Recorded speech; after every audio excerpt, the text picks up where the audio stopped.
Elle a réussi à entrer dans la plus importante prison du Liban, Roumieh. Ici sont incarcérés les plus grands criminels du Moyen-Orient.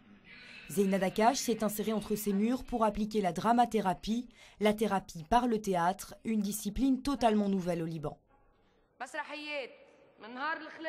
Là, c'est un exercice de dramathérapie où ils devaient chacun dessiner le théâtre de leur vie, chacun tout seul, et mettre sur ce théâtre tous les rôles qu'ils ont joués dès qu'ils sont nés jusqu'à aujourd'hui. Et quels sont les rôles qu'ils ne veulent plus, les rôles qu'ils veulent jouer, les nouveaux rôles qu'ils veulent jouer. Et comment vraiment passer de ces rôles passés à des rôles nouveaux, quoi. Ces dernières années, Zeyna Dakash a pratiqué la dramathérapie avec des toxicomanes. Ici, à Roumieh, elle travaille depuis 1 an avec une troupe de 45 prisonniers. Libanais, mais aussi syriens, irakiens ou palestiniens, incarcérés pour viol, meurtre ou trafic de drogue, ils purgent des peines de plusieurs années, voire des peines à perpétuité. Au fil des mois, elle a réussi à canaliser leur agressivité et surtout à les mettre dans la peau d'acteurs. Je sais que le théâtre, c'est une discipline aussi. Ce type-là devait se réveiller 8 h le matin, être 10 h dans les répètes, mémoriser un texte, même s'il ne sait même pas lire et écrire. Faire tout cet effort, travailler dans un groupe, eux, qui ne savent que travailler tout seuls. La pièce, en partie écrite par les détenus, s'intitule « 12 Libanais en colère ». Une adaptation de 12 hommes en colère de Réginald Rose, mise en scène dans les années 50.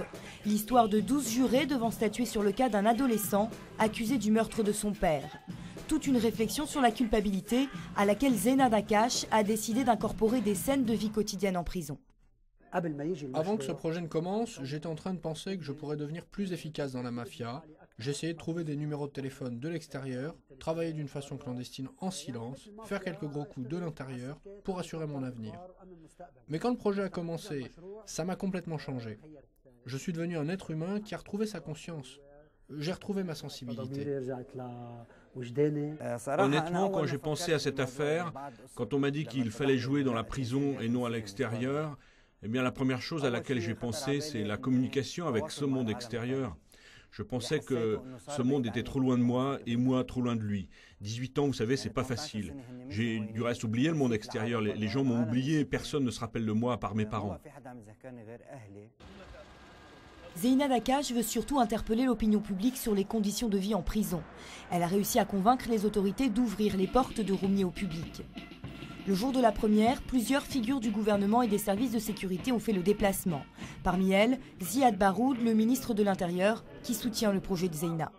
Les scènes se succèdent, ponctuées de monologues écrits par les prisonniers. Cet homme, incarcéré pour viol il y a une dizaine d'années, se demande ce qu'il se passera dans 8 mois, quand il sortira de Roumieh.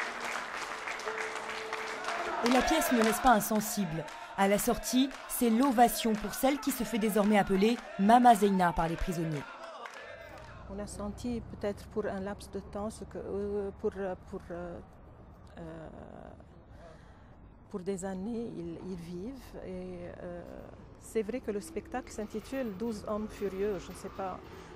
Mais pour moi, c'est nous qui sortons furieux de cette injustice. Après tout, ils sont des gens, ils sont des hommes, ils ont leurs sentiments, ils ont leurs peines et ça m'a étonnée.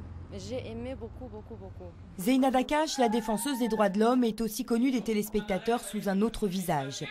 Depuis 5 ans, elle incarne 2 personnages rocambolesques dans un programme de satire politique, dont Iso, une fausse blonde niaise qui entretient de très bonnes relations avec les ministres. Ces 10 dernières années, elle a alterné sketch à la télévision, mise en scène et cours de dramathérapie. Pour elle, toutes ces activités sont indissociables. Quand moi je suis actrice, je suis en train de travailler sur moi-même. Mais quand je travaille avec les gens, que ce soit dans la dramathérapie ou bien en tant que metteur en scène, je suis en train de travailler sur les autres.